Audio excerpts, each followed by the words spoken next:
How can this professional Korean team help you to improve your attacking in Valorant? I set out on a quest to help find the answer to attacking in Valorant when stuck in low elo. For a while, I've noticed that learning to play Valorant when you're either new to the game or you just simply haven't been able to move into higher elo matches is a struggle. Your choices are to either pay a company to sell you a strategy or to just go play the game and figure it out yourself. That just doesn't seem right. There's just not a long list of resources out there dedicated to helping players stuck from iron to silver improve their game and move to the next level. And, considering that's about 60% of the people playing the game, I figured I should try and help out. What I have planned today is I want to pull out some rounds from professional Korean Valorant team DRX Vision Strikers and see just what makes them one of the best teams in the world at attack rounds, and see what you might be able to pull from their game to use in your own. So let's check it out. Alright, welcome back guys. So we're here with what makes DRX great? That's the big question we're asking. How do they attack in a way that has made them just so dominant throughout the world? And really, it's 2 easy steps, and we're going to look at a couple rounds. This is from the grand finals of VCT Korea, this stage. And we're going to look at a couple rounds for each of these steps. The first step that we're going to talk about is map control. DRX is very, very good at taking map control forcefully from other teams and using that to make site hits a lot easier. So we're going to go to this first game here. This is the first of 3 rounds that we have. This is on split, they're attacking.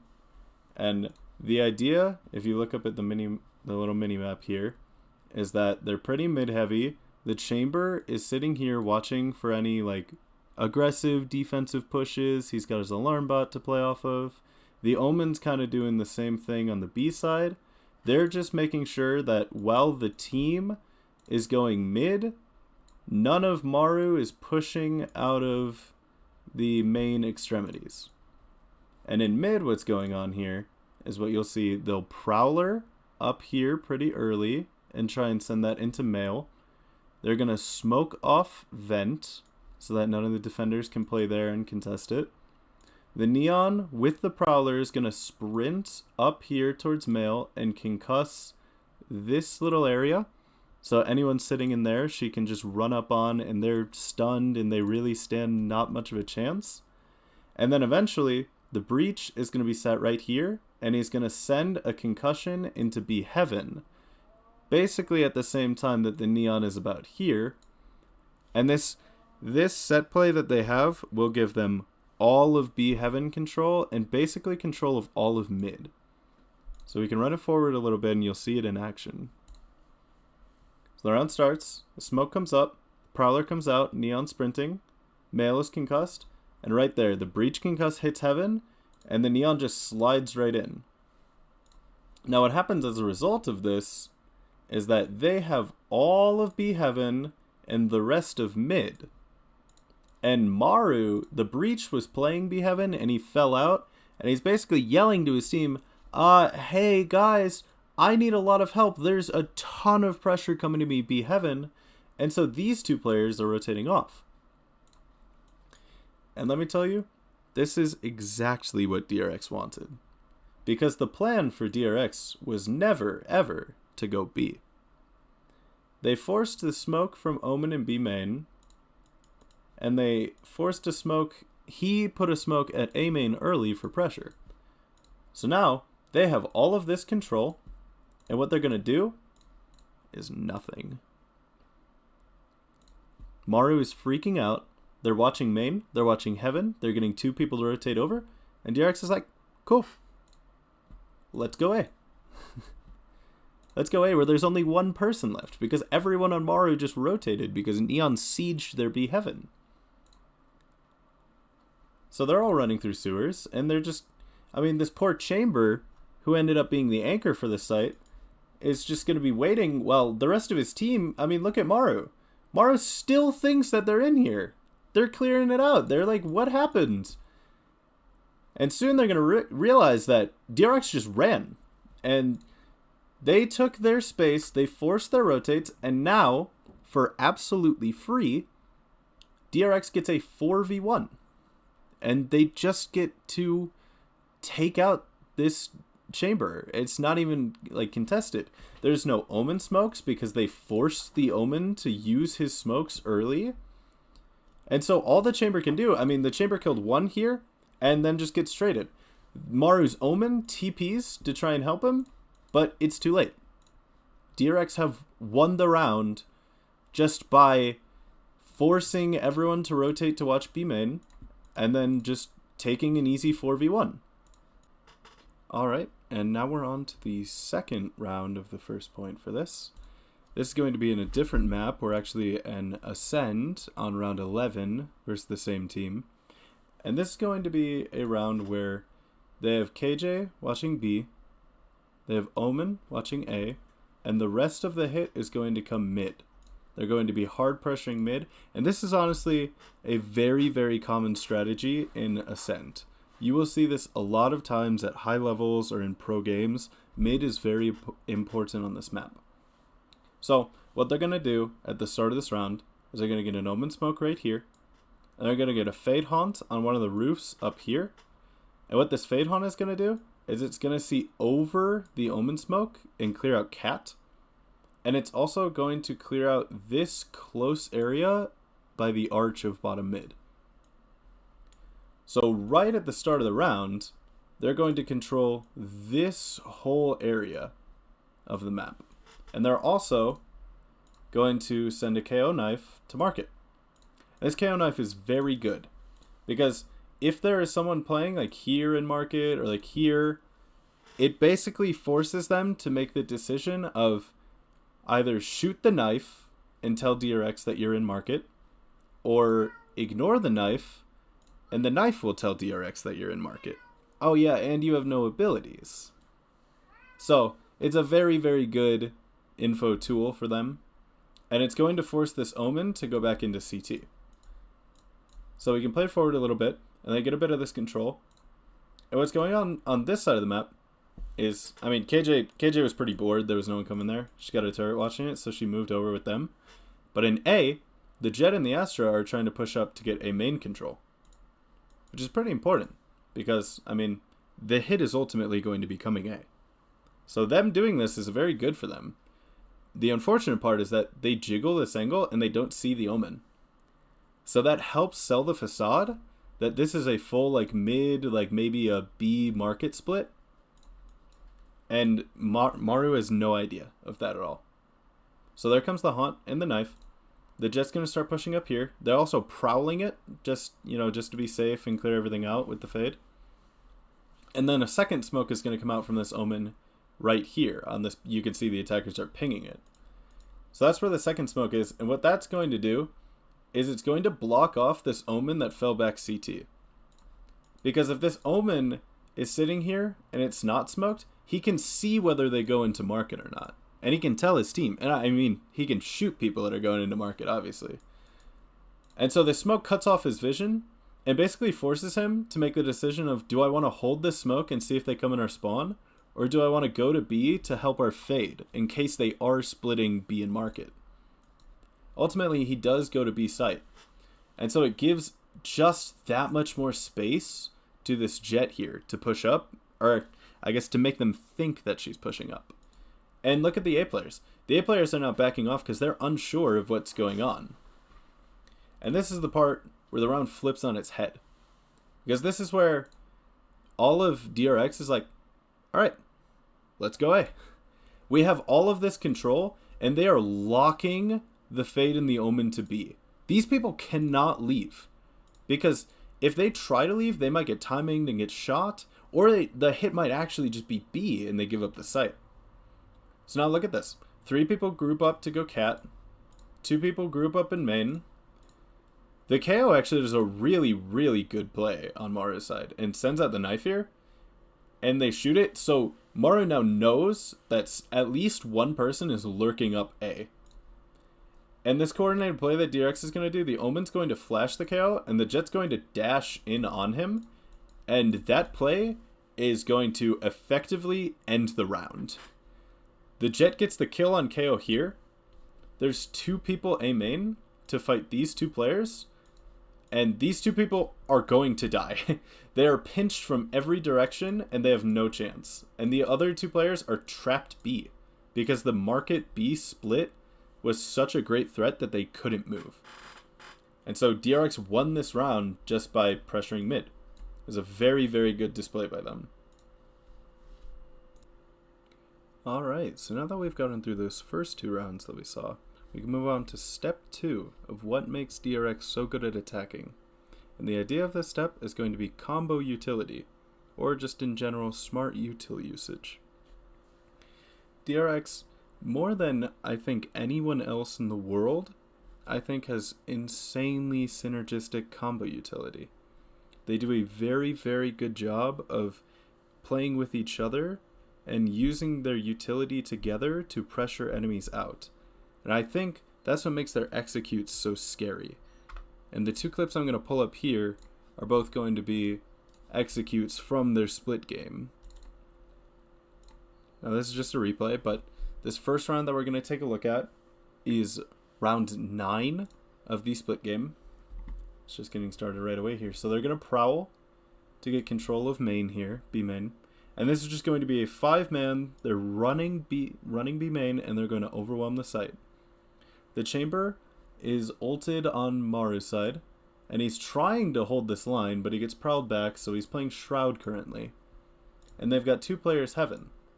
So it's a 3v5 site take, which is honestly not that bad for Maru. But you're going to see that they take full control of main here, and they actually use their util. The breach is setting up here to flash this chamber and get him off the angle. So we wait a second, and then the flash comes out. The Neon uses her concuss for back sight over here. So both of those angles are covered. There's a Fade Haunt that's coming in right here. That's going to clear Hell, Rafter, and this little part of Pillar that a lot of defenders like to play if you're running onto B. And it covers CT as well. So if the chamber TPs, they'll know. So they play forward a little bit. And now that the breach has flashed this chamber, he's bringing in a stun and an aftershock. And they're going to force the chamber to either TP or die. And there's not much of an option here. So he TPs out. And then at the same time that he TPs out, they're getting a Fade ult coming in onto the right side of the site. And now that the left side is almost fully cleared out, they get the Neon wall here and they can start running on. So here comes DRX running in. They get a defensive smoke from Maru. The Omen for DRX is going to ult up here. And just to remind everybody, every player that's on this site is Fade ulted. And they have no audio. So they know that the Omen's ulting. They have no clue where. And they can't stop to look because the 4 people are coming in on the left side of site. And they have to make sure that, they don't give up sight. So the Omen gets his ult onto Rafter. They're going to show us in a second. But he kills the breach. He turns and he kills the Sage. They also sent out a Prowler towards the Sage. So she was kind of doomed no matter what happened.